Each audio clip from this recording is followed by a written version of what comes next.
Good evening and welcome to another edition of Colorado Outspoken. I'm Stephen Montez. Well, this has been a month of triumph and disappointment. The Democratic Party has recaptured the federal majority and was successful in many local and state races. But a measure that was one of great importance to the Colorado's GLBT citizens was defeated. On tonight's show, we'll be taking a look at the impact of the nation's transition from red to blue, and we'll explore the fate of Referendum I and talk about what LGBT citizens can do to gain some of what protections that measure would have provided. Of course, we also have news about the GLBT community and a preview of a great movie. So we better get started. Here's Tom Bill to take a look at the political color change. It's been called a blue wave sweeping across the political landscape, a seismic shift in congressional control for the final 2 years of President George W. Bush's final term in office. The midterm elections of 2006, save for the few places where the votes are probably still being counted, is now history. The changes have been sweeping, but just how will the lives of LGBT people be affected locally and across the nation? Mark Ferrandino has been involved in politics since he was a high school student in New York. He has a Master's of Public Policy Analysis from the University of Rochester and is currently the co-chair of the Colorado Stonewall Democrats and treasurer of the Colorado Democratic Party. It's a pleasure to welcome Mark back to Colorado Outspoken. Welcome back, Mark. Thank you. And before we get started, I can't help but notice the interesting color of your tie. It's an interesting choice considering the recent changes in the political landscape. Yeah, you know, but Bush the other day was wearing a blue tie, so I figured I can give him some, points and wear a red tie to be nice to him. You guys for call once. each other for the dressing codes and the blue shirt at least. Okay, yeah, exactly, blue suit, blue shirt. Well, looking back at the midterm elections, it seems that the war in Iraq and just general dissatisfaction with President Bush were apparently the big factors in the bluing of America. But what about the social issues? I'm wondering, where were those family values voters this time, the ones that colored the nation so red in 2004? Well, I think there were when you look at where the polls came out, the exit polls of what people were really concerned about, the number one issue was Iraq. Mm-hmm. People were concerned about the war, and a lot of people went out to vote on that. You look, I think it was about 30% of evangelical white Christians actually voted for Democratic candidates. So there is a shift going on, and I think some of it is we have some great candidates out there who are speaking to the issues people cared about, like health care, how do we deal with minimum wage and things like that, that allowed people to, the pocketbook issues. It wasn't the social issues that really made people vote Democratic. And the war in Iraq, I think, was one of the biggest issues, that people were not happy with the way things are going. They didn't want to continue the stay-the-course strategy that the Bush administration is currently on, and was looking for ways to change. Well, so many people in 2004 said that it was the values issues, the social issues that drove them in their vote in 2004. And are you saying that was different this time? It was more just the war? I think the war is what made people go out and vote. It's during a midterm election, voter turnout usually is a lower rate than during a presidential, just because it has less People are less enthusiastic about maybe your senator, your House race, your governor. The presidential really gets a lot of people active. Where here, I think you had a lot of people who were passionate on the Iraq War and the other issues, and so they went out to vote, and that was really, you definitely have people who thought that the moral issues on both sides and the social issues, with all the referendums throughout the states in the nation. So yeah, well, and maybe their voting machine wasn't working. Maybe, exactly. It could have been a mechanical influence on the turnout. But now that it's all over, with looking out across America, I mean, as you look at it, what are some of the races and issues nationwide that you think, after the results are in now, are really going to change people's lives? What differences are we going to see in our lives now? Well, I think what you're going to see, now that we have a Democratic U.S. Senate and a Democratic House, you're going to see one of the biggest things for our community is you will not probably see the reintroduction of a federal marriage amendment. The Republicans have been pushing that every year. They have not gotten it through the House or the Senate. I think they got it through one of the, no, not by, actually they need supermajority. They passed it by a majority, but not a supermajority.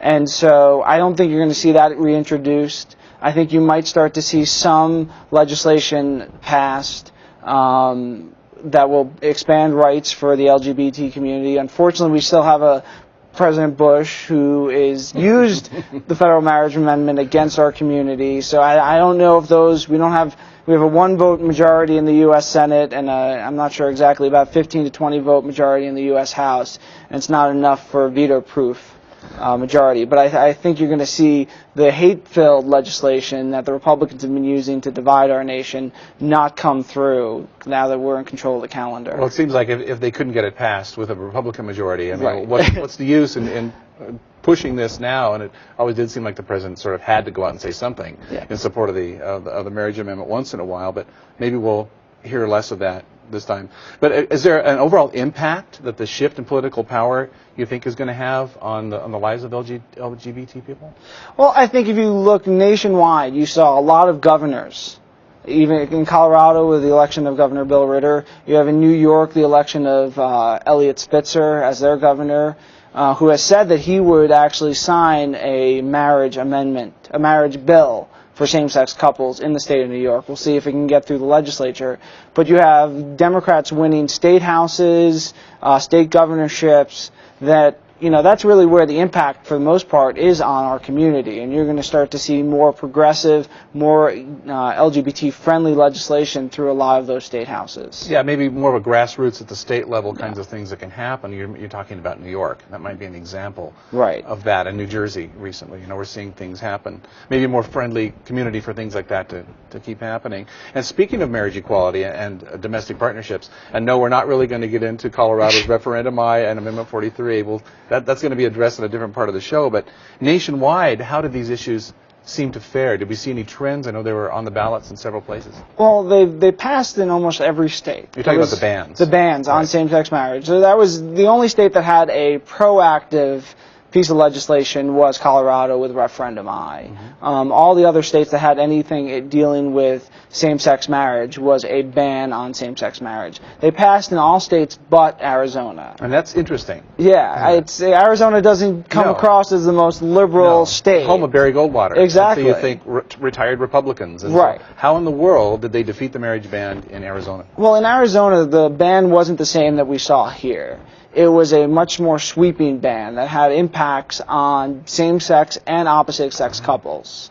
Some states, like Wisconsin, had a similar ban that really eliminated civil unions, had impacts on some of the marriage laws and marriage partnership laws in the states for heterosexual couples. It passed in Wisconsin, but in Arizona, what they did was they really focused on the impact it would have on the heterosexual couples. They really didn't talk about same-sex couples. And they were able to to defeat the ban because they were talking about issues that, most people were like, well, this isn't fair. And it was great if they thought that Amendment 43 wasn't fair, which it wasn't, but they were able to talk to people on their own issues that they care about. And, sometimes when you're talking to people, it's very selfish when they're in the voting booth. It's what's going to impact them, and they're going to vote against something that's going to hurt them. We're just staying with Arizona for another second. In the lead up to that, to the election, is that how it was portrayed by the opponents of that ban? Is that were they really going after that fairness that's going to affect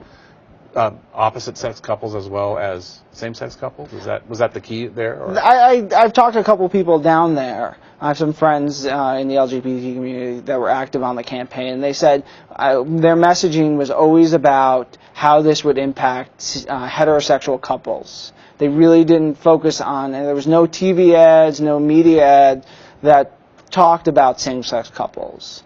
And so they were able to defeat the ban because they were talking about issues that everyone can understand. And sometimes it's a little harder for people who don't know a gay person or a lesbian to understand the issues. They're the same issues, but it's that education process that we have to go through to educate. And that's, one of the great things about Ref I, and I know you're going to talk more about later, but is that we did, even though it didn't pass, what we did was educate so much of the population on our issues and why it's important to give equal rights. And, it's a process, and we're going to continue to go through it. And the more we educate people, the more rights and the better we will be. I think that awareness and education process, it might be a years-long or decades-long process to hopefully one day, turn things around, Colorado, nationwide. Yes. And I trashed a little bit Barry Goldwater at the beginning there, saying, pointing at the big bad Republican.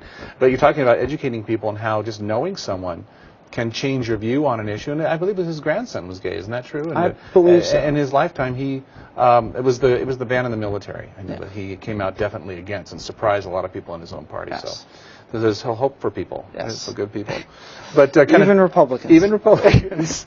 But kind of turning our focus now back within the bounds of the state of Colorado a little bit. A couple of the big issues that we dealt with were that contentious 7th district, where it went Democratic, and of course the governorship went Democratic, and we got a lot bluer in that way. It seems like the state legislature also became a little bit more deeply entrenched in the Democratic Party.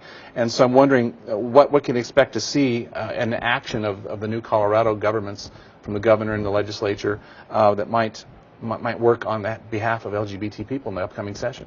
Well, with the state, we now have a congressional delegation that's a majority Democrats, with electing Ed Perlmutter in the 7th congressional, and that's we're sending people who are fair-minded to D.C. To represent our state and be the voice of ours. But in the state itself, we elected Bill Ritter governor, Kerry Kennedy treasurer, and then we expanded 4 seats in the state house and 2 seats in the state senate. Now actually having a supermajority in the state house. And what you're going to see is more expansion of equal rights for our community. The last 2 sessions we have had the Employment Non-Discrimination Act passed through the legislature and vetoed by Governor Owens. Governor-elect Ritter has said he will sign it, and there's no reason to believe that the legislature, as passing it for 2 years, will not pass it. So they're going to pass it again, and this time, actually, we will have an Employment Non-Discrimination Act into law in the state. And there's a lot especially with the expanded majority, there's a lot that the Democratic legislature can do in lieu of Referendum I to provide expanded equal rights, provide some basic equal rights to our community. And one of the important things to do is for people in our community to be active and watch what bills are coming up. There's an organization, Equal Rights Colorado, and they are tracking legislation. The Stonewall Dems, and you can sign up for our newsletters at stonewalldems.org, and we do action alerts on what pieces of legislation are coming forward. And so you can go and go and testify at the hearings. So it's important that people are active and watching. I don't know if the everyday citizen knows that a lot of these things are open for them to attend and to voice. They think they just have to write a letter to the editor of the newspaper, so they can actually go and hear these things. Oh, of course. They can go here, they can go testify, and they can go and call their representatives. It has an impact. And so there's going to be a lot of legislation that's going to be going through the legislature that's going to expand rights for our community. And so it's important that everyone's active, encouraging, because if they don't hear from our side saying that this is important, all they hear is from the other side, they don't know that we're out there and that this is important. Well, looking back, you used ENDA as an example, yes. The Non-Discrimination Act. Is it your contention, or do we know this for a fact, that it wasn't signed by Governor Owens specifically due to inclusion of homosexuality? Or well, it is only for what it is, employment non-discrimination right now are, I don't know where in the state statute it is, but you cannot discriminate based on race, age, gender. So it's just adding. All it is doing is adding Sexual orientation. and gender identity, both to that provision of the law. So he vetoed it because his reasoning in his veto letter, if I remember correctly, was basically it was going to incur costs for the state and incur costs, all this litigation. So he decided it wasn't a good idea, and we didn't need it. But, the legislature passed it twice. We have cases of, especially in the transgender community, of people being fired for being transgender, and that's not. You should be based on the merit of your work, not on what your gender, your sexual orientation. Documented reason for getting this thing passed. And it sounds like we have a friendly legislature and a more friendly governor at this time. For sure. So you expect to see that come up? Yeah, I expect that to come up and be in law by the end of this session. Okay, and as we're talking about some of the Democratic victories, and it's all looking pretty good for the Democratic Party in Colorado, and then hopefully by extension to LGBT people. I hate to turn a little bit to the negative side now, but as much as I dislike giving her free airtime, I'm going to bring up the name of Republican Representative Marilyn Musgrave. She was reelected in the 4th District by what I think a lot of people might call a squeaker, more narrowly than she probably anticipated that she would win. And I guess I want to know why we still care about this woman, and what her narrow victory might, if it indicates some kind of a shift in regard for her, her pet issue. Is her stature changing? Well, definitely her stature is changing now that she's in the minority, which is great. Obviously. And, I think the election was a lot closer than I think people would have expected. If I remember right, the number was about 7,000 votes separating Angie Piccioni versus Marilyn Musgrave. And unfortunately, Angie didn't pull it through. But the Republicans had to spend a lot of money bashing Angie to try and win this race. Marilyn never ran on her record. She ran against Angie. She never, if you saw any of the ads, they were always bashing Angie. Sure. And so, I think on her pet issue, which is the amendment on Federal Marriage Amendment, is, I think what you saw is a lot of people, and what Angie Piccioni was able to do in that race is say, Marilyn's not representing the district. She's a one-issue candidate, and I think that affected people. Saw her as a one-issue candidate. All she cares about is this one wedge issue, and not about representing her district and the issues that are important to her district. And people didn't want to vote for her because they didn't see how she was helping them. And I think that's what convinced a lot of people to vote for Angie Piccioni. Or there was a Reform Party candidate too, and he got actually a sizable percentage. Well, so a clear message can be sent to Representative Musgrave or any candidate who wins, but by a much smaller margin than they anticipated, to kind of take a look at what they're doing, what turns some voters off. I'm thinking of other single-issue candidates, and I turn, of course, to Mr. Tancredo, and again, someone who was reelected, but and I don't have the statistics on his voter yes and no on his reelection. Is he feeling the same kind of thing that Musgrave is on the immigration issue? Yeah, and he won by a little more of a margin. That's a really tough district, but I think the entire Republican Party is reassessing where they are, what issues are important to them. I think in Colorado has been a great example, and this is in 2004 and 2006, is the Democratic Party won by talking about issues that people cared about. Issues that affected people such as healthcare, education, employment, the economy. Not talking about gays, guns, and God. Right. They're the 3 Gs. Yep. Exactly. So I think that in itself makes these Republicans think, okay, well, maybe we shouldn't be using these wedge issues. It'd be great if Marilyn will change her way and actually try and represent her district and not her, radical base that, wants her to push wedge issues. But, I think we still have to watch for her. She's going to keep pushing this issue. We have to watch for, unfortunately, in the 5th Congressional District, Doug Lamborn won, who has been very ardent against our community.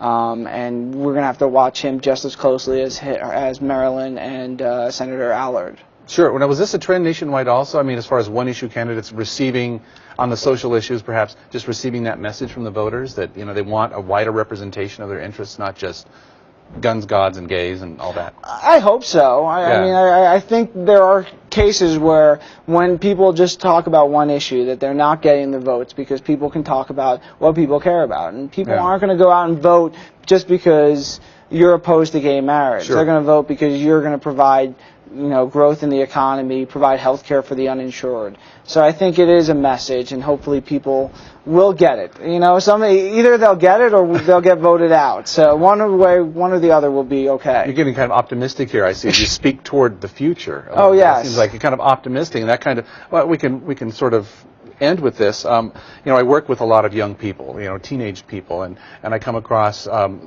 gay teenagers and straight teenagers, and when I ask them about these issues, LGBT issues in their lives, and they really don't care. I mean, they're really much more affirming and accepting and open-minded. And so what's next? How optimistic are you about what's to come in future years and decades? Where are we going? Well, I think what you say is really apropos. It's important because when you look at the underlying poll numbers by demographics, by age groups, the younger people have no issue with this. And partly probably to pop culture and, the media who've been able, and people coming out They've had an entirely different experience of sexuality issues, and it's no big deal. Right. They don't see anything difference between a gay person and a straight person, where it was much more taboo. So I think in the future, it's not a matter of if gay marriage and same-sex marriage will become law, it's a matter of when. When. We're moving that way. The equal rights movement for the LGBT community has been one of the fastest moving movements. And we're having the setback, I think, in 04 with the bans. We've, hopefully with Arizona defeating the ban here, maybe we've stopped that. I'm hopeful, but, you never know with Focus on the Family and Dobson. They want to, control the world. And as optimistic as we'd like to be, we have those forces to always keep an eye on. So, well, I hope that you'll come back and visit us again sometime. It's been great to have you here, Mark Ferrandino. Thank you very much. Thank you for joining us, and thank you. Thanks. Referendum I's defeat was a heartbreaker for the GLBT community, and its absence leaves those citizens without some important protections. Here's Fawn Oats to explore what happened to the measure and what LGBT citizens can do under current law to protect themselves and their partners. For many people, November 7th was full of mixed emotions. However, for most gay Coloradans, it was a devastating loss. With the passage of Amendment 43 and the dissolution of Referendum I, the gay community once again found itself wondering when our civil rights may be achieved, like so many other minority groups have before.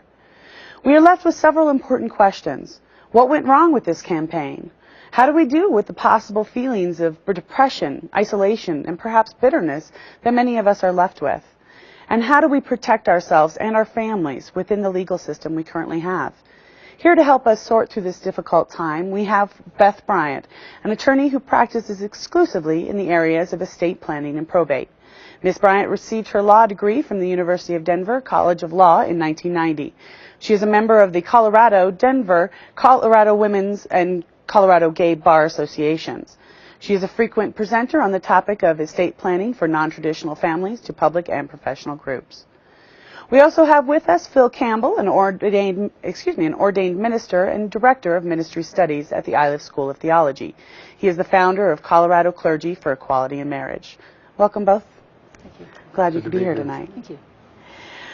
Well, at times during this election, during this whole campaign, it seemed like we actually were winning. Numbers looked good. It seemed that things were going well. What kind of events, and Phil, I'm going to start with you, what kind of events do you think might have had an impact on this campaign? Well, I think one of the things that's important to remember, even amid the disappointment and the letdown after the loss of Referendum I and the passage of Amendment 43, are that even though we lost these things, if you put it in the context of even 2 years ago, Colorado did much better than any state did of the 14 that had issues on their ballots in 2004. Now, that may be small solace, but I also think that it means that the arc of justice is moving in the right direction. It may be long, but the arc of history bends toward justice, and I think we saw it bend a bit further this time. And so I think we need to remember that and put our disappointment in that kind of context.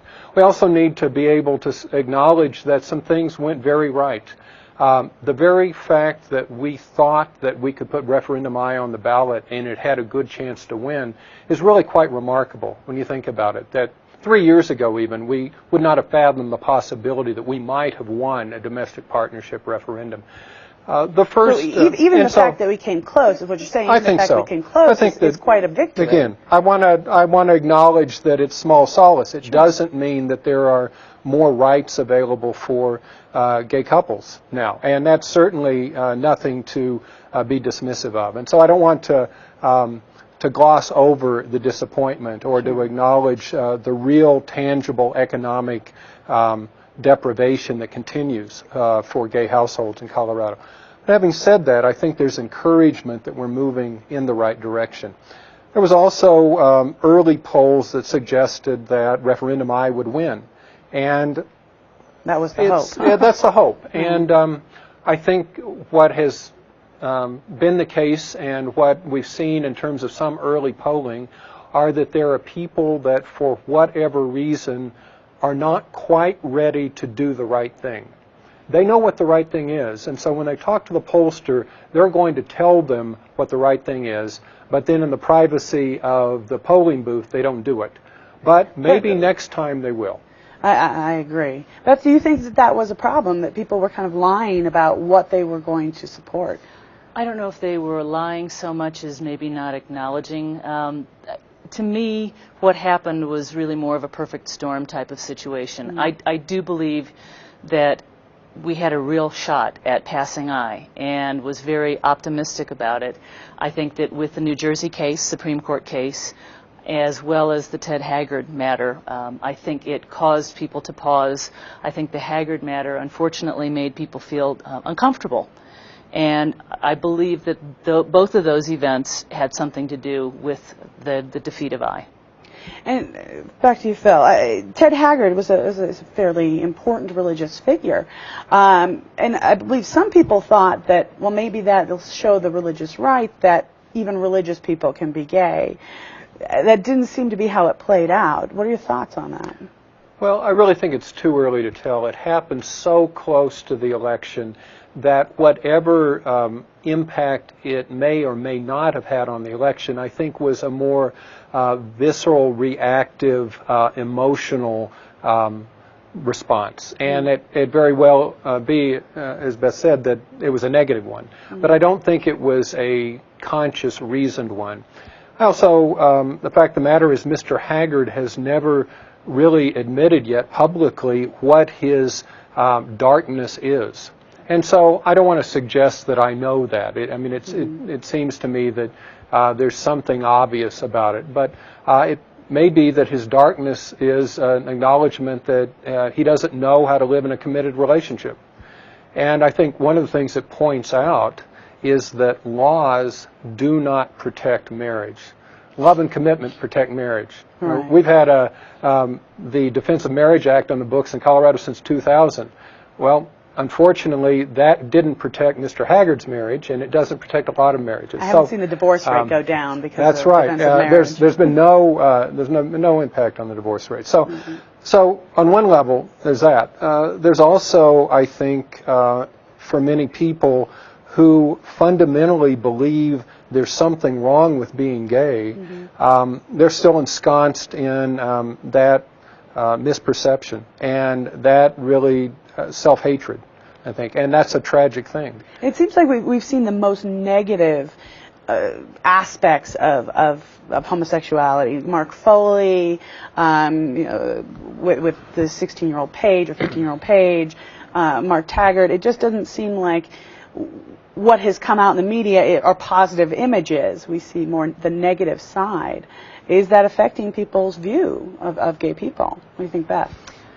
Perhaps, and I think it also depends on the folks who the age group. I mean, I'm looking at, I think it is generational, and it may affect my parents' generation, but I certainly don't think it affects my nieces and nephews, and I don't think it is an issue for them. It's a non-issue. We have to wait till they can vote. I'm banking on it. And they actually start voting. Absolutely. Maybe by that time they're 30. That is my hope and my belief. All 17 of my nieces and nephews will be good voters, I think. And this brings us to this idea of how do we deal with this problem, or how do we deal with the fact that we just saw in actual numbers how many people were against us as the gay community? How do we sit with that? Phil, what is your idea? Well, I think, first of all, again, I want to say that there are also a lot of people who voted for equal rights and voted for dignity in relationships. And so we had over 650,000 Coloradans that voted for Referendum I. We had over 600,000 Coloradans who voted against the discriminatory Amendment 43. Those weren't the majorities, but I think it's important to remember that the community is not alone, and that it's not as if there is no support, and there's not this growing movement of commitment to equality. So we need to build on that. I think the way we need to build on that is to reframe the debate and really claim the important values that strengthen relationships and make for healthy and flourishing households. Part of the campaign was run as a negative campaign in the sense that we wanted to make sure that people knew, for instance, in Referendum I, it was not marriage. Well, sometimes I think that can create subtly the suggestion that there would be something wrong if it were marriage. And so that we buy into a values frame that suggests there's still something not quite right about these relationships. I think as we move forward, separate but equal. Separate but equal, yeah. Kind of And so that we really want to say that whatever we call it, we want to really just emphasize equal rights. And we want to emphasize love and commitment and dignity in relationships. And we want to say that the state has a role to play in this. And that is providing these basic legal protections. Not the only role. There are individual roles. There are roles in terms of our communities of friends and supporters and those kinds of things. But really to just emphasize the positive and say this is about equal rights and not what it's not about. As far as Amendment 43 goes, it was a difficult campaign because this was already the law in Colorado. And so what we were doing was trying to not add insult to injury by putting it in the Constitution, but it really wasn't a referendum on the possibility of same-sex couples achieving marriage. And so we again were, by definition, having to fight a reactive campaign. So I think as we go forward, what we want to do is to really establish the value and the importance of equal rights and a commitment to equal protection under the law that should be available to everyone in our country, and to really reclaim that as a bedrock value of our society, and not apologize for that. Absolutely. And we also want to say that what is good for relationships and families and households is good for relationships and families and households. And to discriminate against families based on sexual orientation is just plain un-American. So let's talk about what we're for, not just what we're against. And I think those are some wise words, things we can all take. And what part of what you were saying, and something I've had to keep telling myself, is that we really haven't lost anything. We haven't gained anything, but we really haven't lost anything. And that's important because it feels like such an incredible loss right now. What are your thoughts? You know, Beth? I actually am, I continue to be an optimist. I believe that just from the straight but not narrow allies that I have spoken with during the campaign and after the election, I feel very good about the prospects. I think that having lived through the amendment 2 days and realizing at that point in time that people needed to know us, and many of us who may have been closeted came out and decided that we would let people know that we were their neighbors, their coworkers, and their friends. And I honestly believe that that has made a significant difference, and I think it will continue to do so. And maybe that's one of the things we did gain, that we did gain some visibility, and we got the community talking about it, and we found a lot more allies. So there are positives. Just have to remember those. What kind of reaction do we see from the religious side about this election, from the religious community?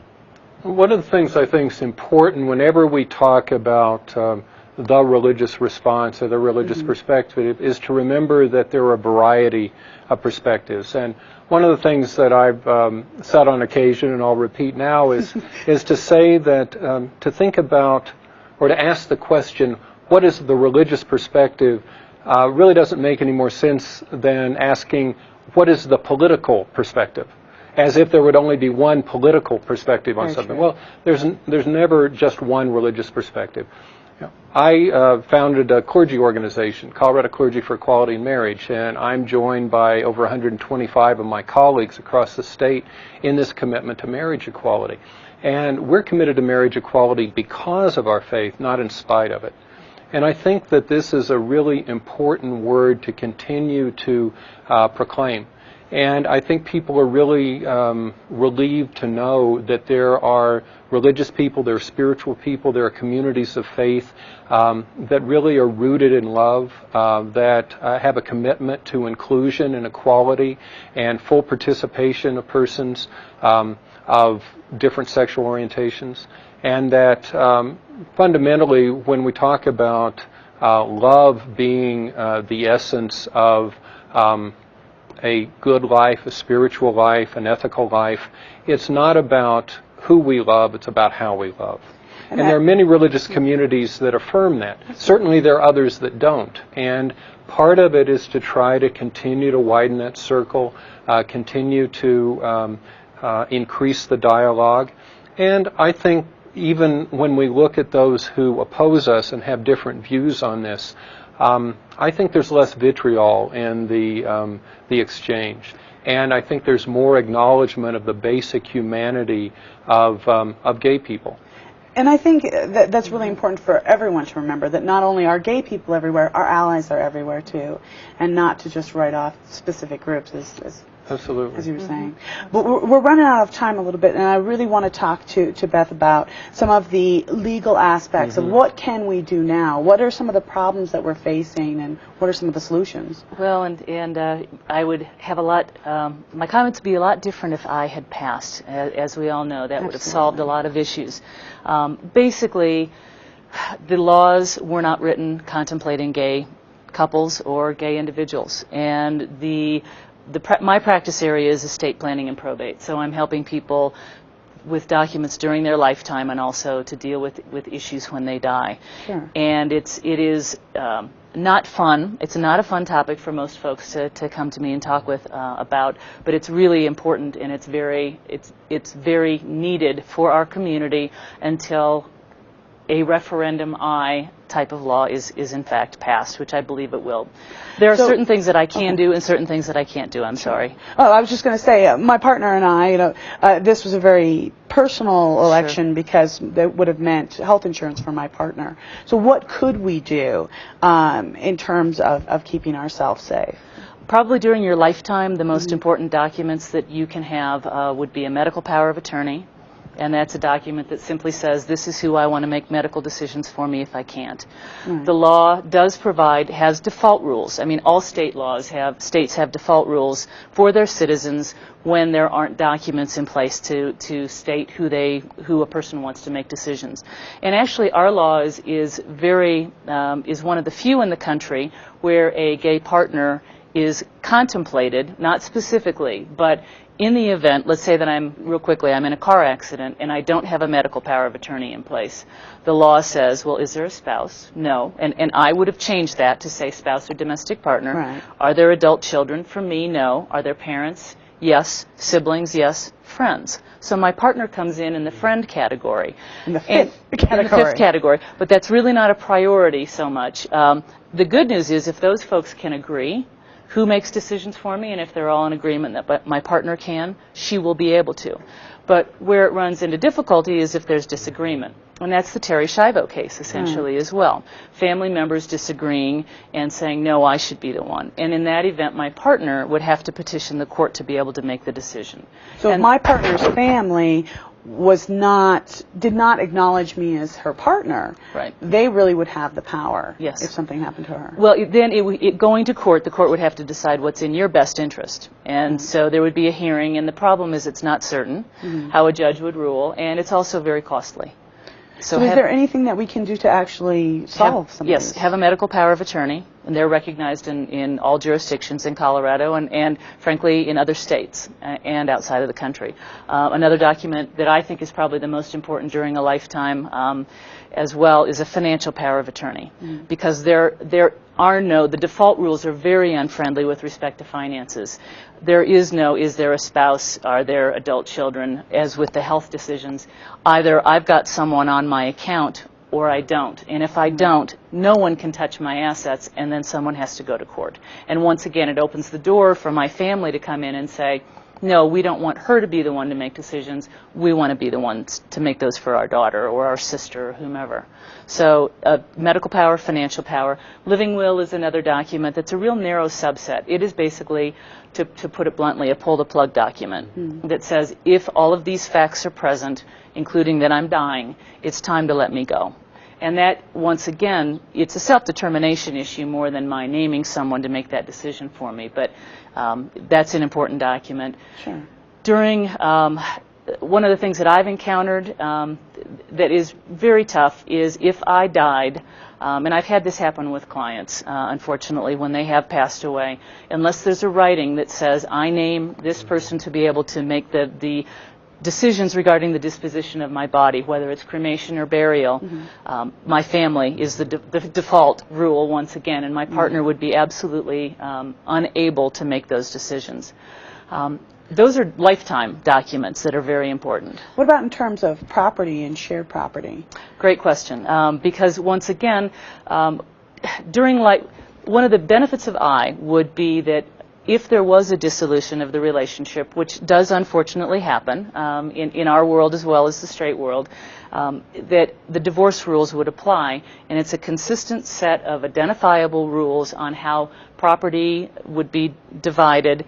And since we don't have referendum I, there is just a dispersed set of rules from different parts of the law, real estate to deal with the real estate that my partner and I might own together. And the rules are not necessarily uniformly upheld throughout the state of Colorado. And the problem is if I put my partner on title to my assets today, and if our relationship dissolves 6 months from now, if I then say to her, hey, remember 6 months ago when I put you on title to the property, would you deed it back to me?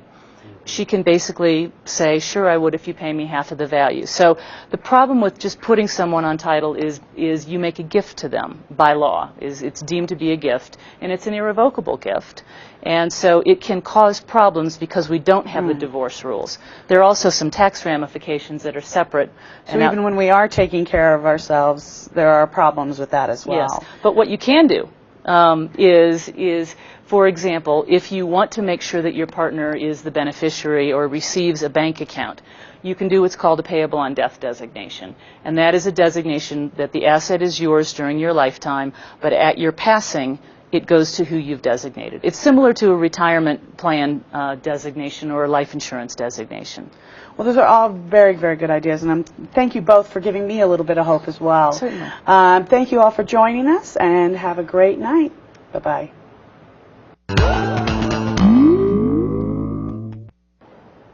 Of course, the elections were the big news of this month, but lots of other things have been happening as well. Here's Daryl Johnson in for Rick Miller at the news desk.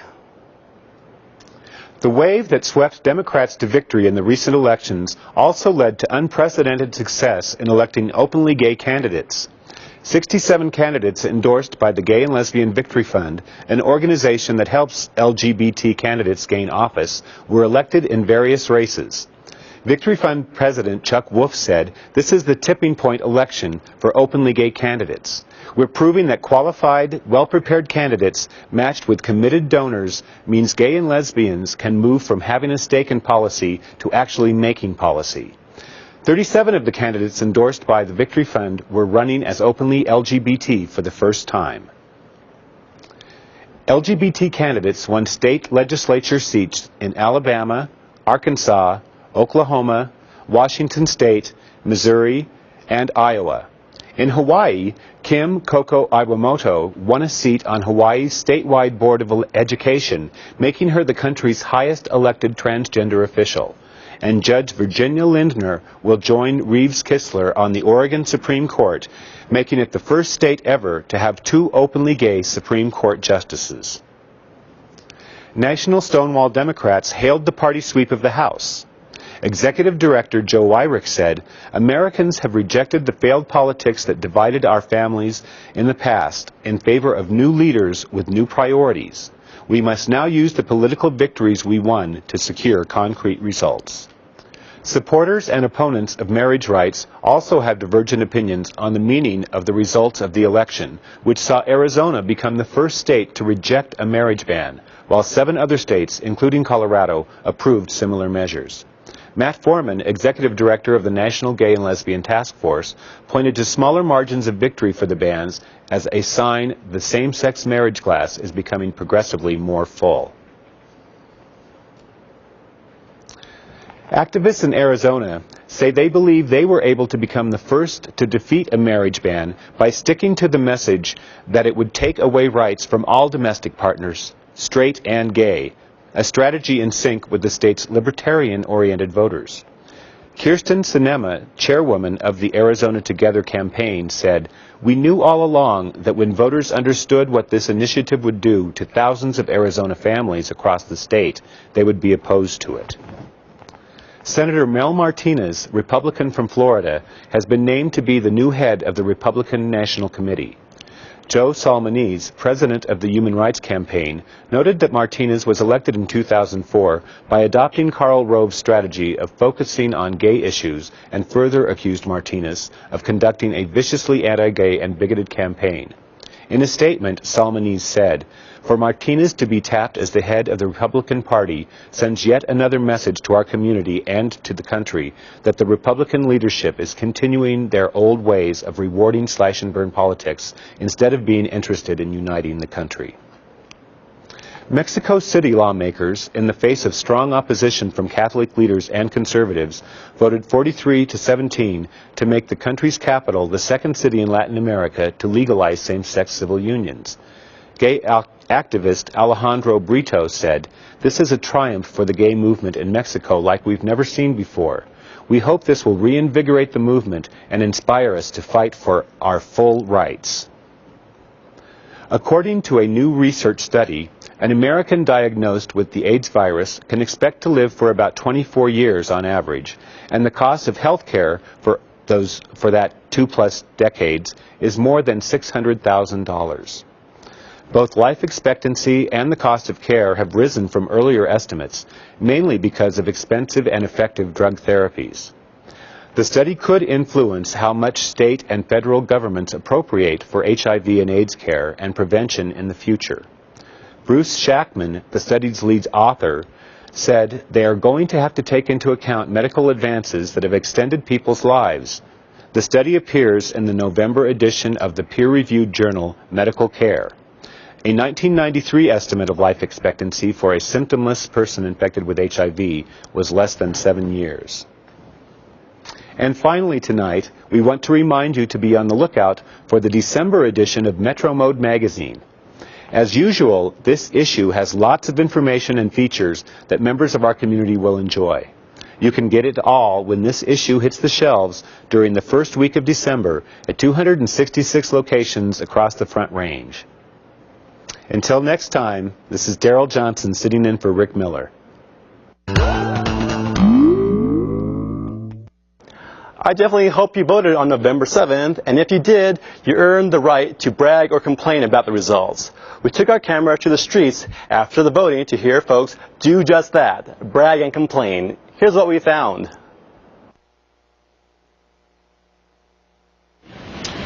Personally, I think the world is about to take a huge shift. I felt it the day of the election, the day after, and just in the demeanor of everyone and people, it's going to take a tilt.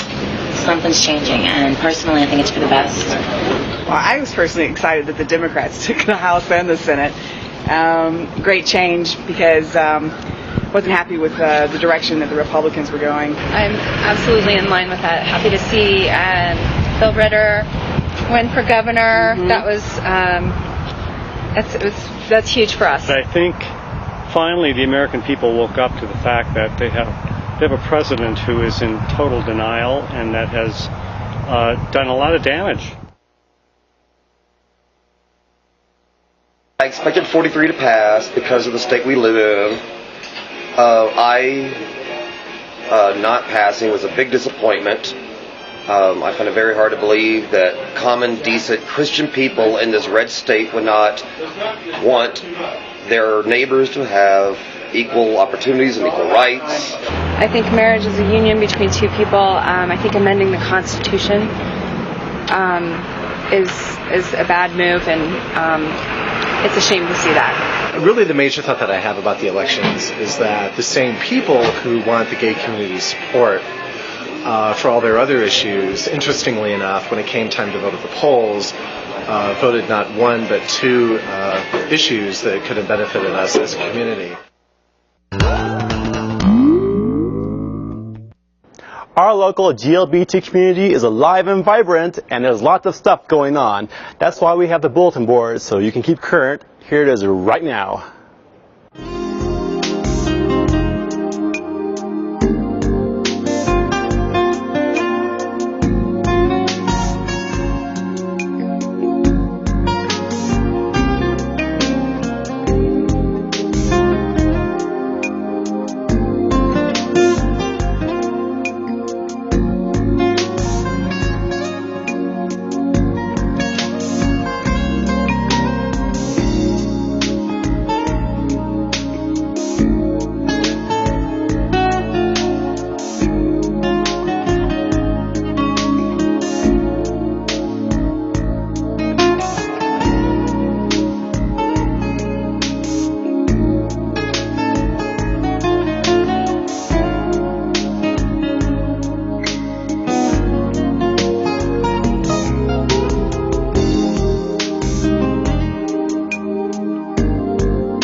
Brad Pitt and Cate Blanchett are always fun to watch on the big screen, and that's just what you can do to see this movie, Babel. Here's a preview.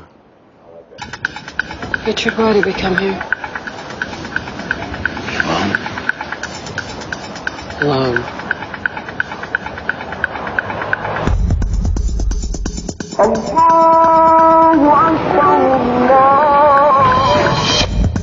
In the beginning, Lord's people from all parts of the world spoke one language. Nothing they proposed was impossible for them.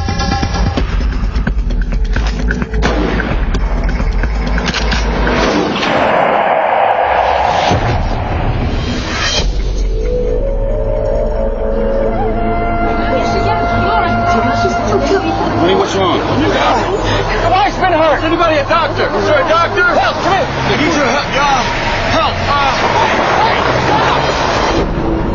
But fearing what the spirit of man could accomplish, the Lord said, "Let us go down and confuse their language so that they may not understand one another's speech." I need to call my embassy. Where are you? Where are we? I don't know. I don't know.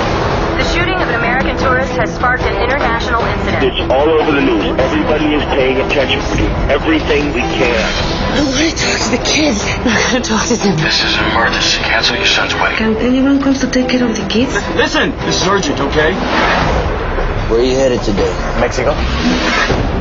Who are they? I'm in charge of them. Sir, I'm going to ask you to step out the vehicle. Why? You will step out the Why? vehicle. Can I explain? Do as you're told.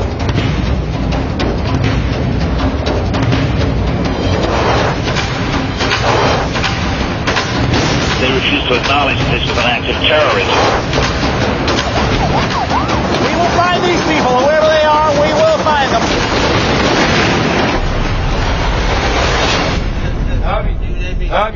アメリカ製旅行者が銃撃された事件で容疑者の身柄が拘束されました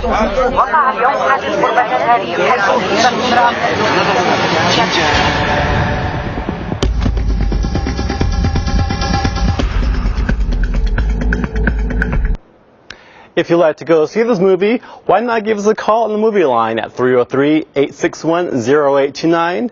We'll give a pair of free tickets to 10 randomly selected callers. Just leave us your phone number and we'll call you back to let you know how to pick up your tickets. Well, that's all we have for this month's edition of Colorado Outspoken. We hope you enjoyed it. Thanks for joining us, and don't forget, we'll be back on Sunday, December 31st at 10 p.m. right here on KBDI Channel 12. Hey, that's New Year's Eve, right? So why not celebrate with us? We're also always available online at coloradooutspoken.org, where you can watch this show and previous ones in their entirety. You can also find us on Google Videos and YouTube.com, and you can also download us on your iPod. Hey, I'll be in your iPod in your pocket. Just kidding, guys. I'm Steven Montez. Good night.